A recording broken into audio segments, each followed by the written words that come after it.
We're going to get to Tino. Okay, Paul, Jets Giants tonight. I want to get from Paul who the Giants are going to play and for how long. Paul, welcome. How are you? Hey, great to talk to you again, Mike. All right. In answer to your question. Tell me who's playing tonight and for how long.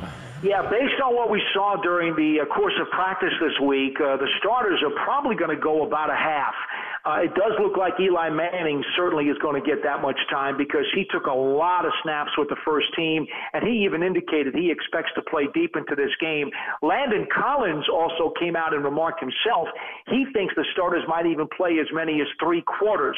The reason I'm a little bit gray on this is Coach Shermer does not disclose potential snaps prior to the games. He just doesn't believe in doing it. He's been very coy about it, just saying he's going to be smart with the players, and the veterans who need more work will get more work. So I've given you about as much evidence as I've been able to ascertain during the week. Will Barkley dress tonight? I don't expect him to. I don't expect Beckham to either. Okay, so neither will play. Okay, so I didn't think they would, so doesn't look like either way. And why be tempted? I don't disagree with that at all. I think it makes plenty of sense. Anybody else who's prominent out of the lineup this evening? No, I wouldn't think so. It would seem to me you'll see a lot of the offensive line because they've only had a combined total of only 3 quarters together. That would be the starters, I should say. So I got to believe that they will at least go a half, if not into the third. I don't think you'll see Eli Manning behind any second-team O-lineman. So I think they may even go longer than Eli if they decide to maybe get Davis Webb in there for some snaps behind the first team like they did in Detroit last week, and we saw that actually worked in Webb's favor. Landon Collins, I would think he's probably one of the guys they would get out quicker because they don't have any depth at safety. Same thing with the corners. You know, I wouldn't think you'd see Janoris Jenkins play too deep into this game. Probably the same thing with Ogletree as well. Paul, offensive line, obviously so critical for this team. Sherman's even come out and laid it at their feet saying this team will go as far as the offensive line takes it. We know the changes they made. We know the guys they brought in. We know the guys they've tried to shuffle and count on. Let's start with the right tackle. How has Flowers played? He has been better, but, you know, we're not talking all-pro level. He's not an elite player, Mike. I mean, obviously, no matter how hard he tries, no matter how hard he may try to improve, what they need is a functional guy over there. If he can be good enough, be adequate, be functional, allow the offense to at least explore different avenues of their playbook, that's going to be good enough. I think right now he's okay to hold his own. How much more you're going to get out of him, I think, is anybody's guess. How good has the rookie been on the offensive line? He's very good. You're talking about Will Hernandez. Yeah, I think he's going to be. I think he's going to be a Pro Bowl player. I really do. I think you're right. I think you're absolutely right. He is a bit of a larger frame version of Richie Seubert, who, of course, never made a Pro Bowl, but was a dynamite player for this team. And versatile and tough, which is what you want your offensive lineman to be. Seubert was a very underrated player, as was Deal. Those guys were really underrated guys who could play multiple positions. No question. A lot of people like to compare him to Snee, but I got a feeling that Hernandez is going to be able to flop to both sides, like you said. If they need him on the right, he could certainly do it. Where has he been getting more time? Has he played both, or has he been predominantly staying on the one side? No, they've had him on the left because that's where he played in college. Right. But when they first brought him in after the draft, they said he could play either side, and they've kind of settled it left and moved Patrick Omameh, the free agent from the Jaguars, over to the right side after he played left in Jacksonville. Earlier in Omameh's career, he had played some right, so I think they just felt it was going to be more comfortable for him to flop over to the other side. I also think, Paul, you line him up, obviously, with an experienced quality tackle, and you can run to that side when you have to for short yardage. So you don't want to put him with Flowers. You want to put him where he can do some good, and you put a tight end on that side, and you can run your short yardage stuff to that side. Yeah, Mike, that's an outstanding point because Nate Solder has really been the big brother on this O-line, has come in and provided a tremendous amount of leadership, class, and respect. And, having Hernandez work next to him is only going to enhance this rookie's development in a very quick fashion. Do they have any depth? Listen, nobody in the league can sustain injuries to their tackles. We all know that. But do they have any depth they can work with in terms of plugging a hole, in terms of guy going down in a game? Do they have any workable depth?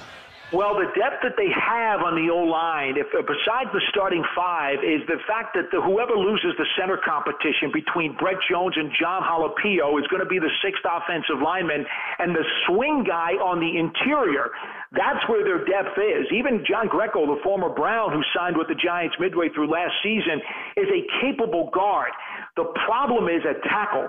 It would appear that Chad Wheeler, the undrafted rookie free agent last year out of USC, is like the third tackle right now, the swing tackle. He's the only backup who, in my mind, really has a chance to compete, and he has had a very difficult summer, which probably means the waiver wire and the cut-down wire may be the place where the Giants get that position filled.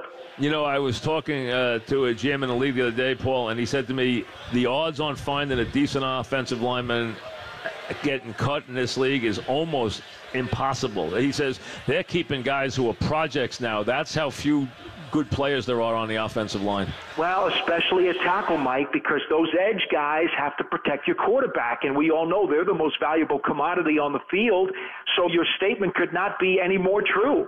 The problem is, Wheeler, again, only in his second year, if they can find somebody who is perhaps equally adequate, but at least a veteran who may have some tricks up his sleeve and maybe a little bit more savvy, they potentially could think that is a better option. But right now, I'd say that third offensive tackle spot is certainly one of concern. All right, a couple of things. Paul, we're talking with Paul Dotinno. This is the one preseason game that actually mimics a real game. The starters go at least a half, maybe even three quarters. The Jets said they will play theirs into the third quarter. The Giants will probably do almost the same. Plus, this is the only one they actually game plan for. They don't game plan for any of the other three games. So this is actually one where they actually do some work, and they do put together an actual game plan on both sides of the ball. So it's very much the only game you really can pay any attention to. Paul, you see you're there every day, so let's get a little summary. Number one, who's been the surprise of camp? If I give you a guy, give me the guy who's been the surprise of the camp. Well, I think you may not call him a surprise because Sterling Shepard has been a good player during his first two NFL seasons. But, Mike, I have to tell you, he looks quicker than he has in the past. They've lined him up a lot on the outside as well. They don't want to just make him in the slot anymore. They want to be able to move him around.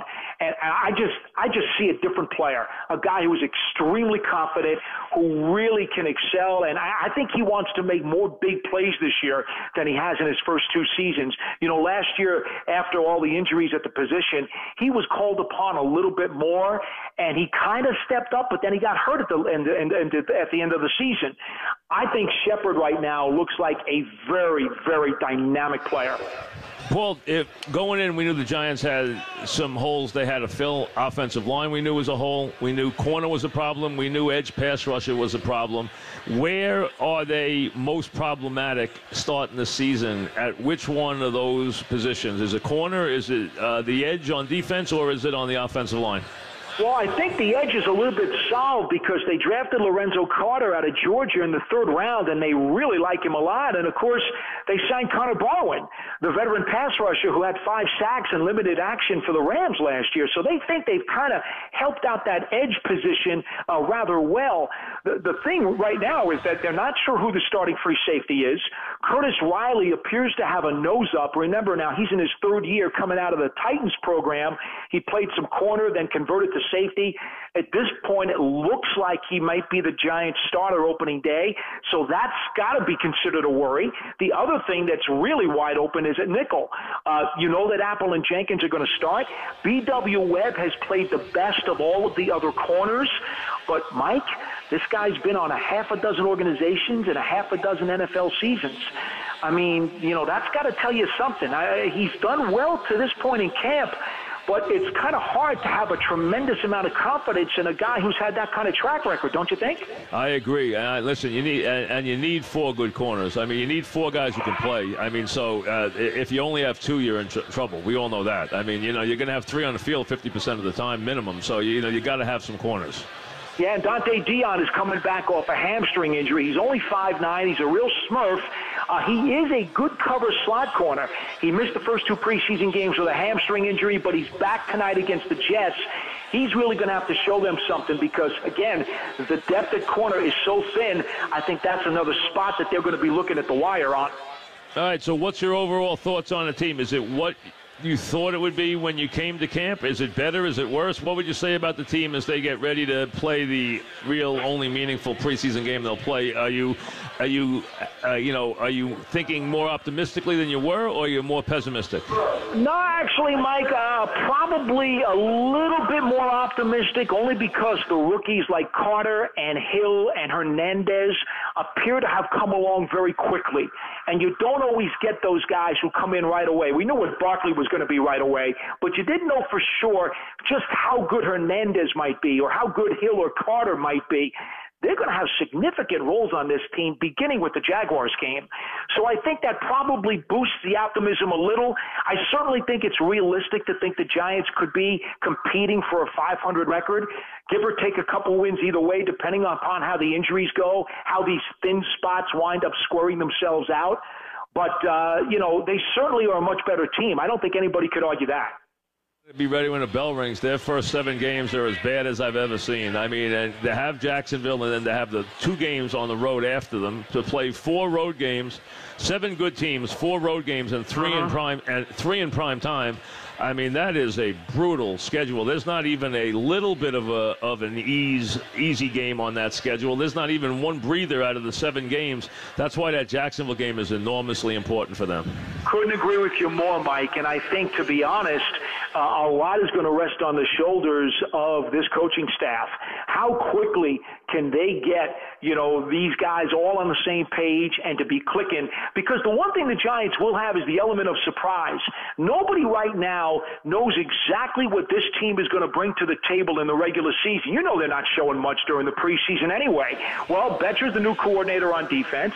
Shula and Shermer are now running the offense, and we've already told you there's a bunch of new guys in this lineup. So at least for the first few weeks of the regular season, I don't know that the opposition is going to really have a good handle on what the Giants are. So if they can be in sync, they would have the element of surprise perhaps in their favor. Thanks, Paul, very much. We'll talk to you soon. Thanks very much. Great to talk to you, Mike.